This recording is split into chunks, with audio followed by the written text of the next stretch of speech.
Magandang gabi sa lahat. Mayroon naman kong ibahaging kalaman. Orasyon gayuma ni Barbara.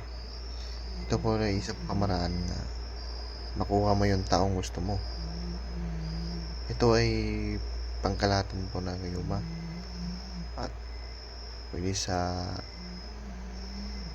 pag-asawa at kung kahit anong lahi, pangkalahatan po ito.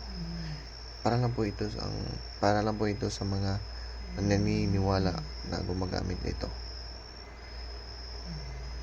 Ito po yung pamaraan nga paano mo yung makuha ang iyong minamahal at gusto mo yung makuha ang taong mahal mo at yung taong gusto mong pabalikin sa iyo. Yung asawa mo at iniwan ka ng asawa mo, ito lamang po ay bibigkasin ng 3 beses.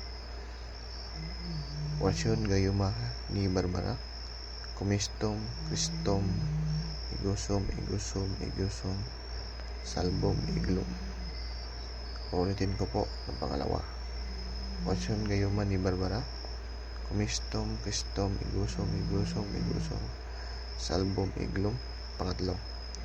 Orasyon gayuma ni Barbara. Kumistom, kristom, igusum, salbom, iglom.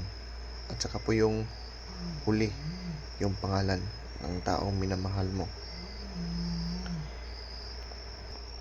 Ito lamang po ay binibigkas sa araw ng Martes at sa araw ng Biyernes, kahit sa anong oras.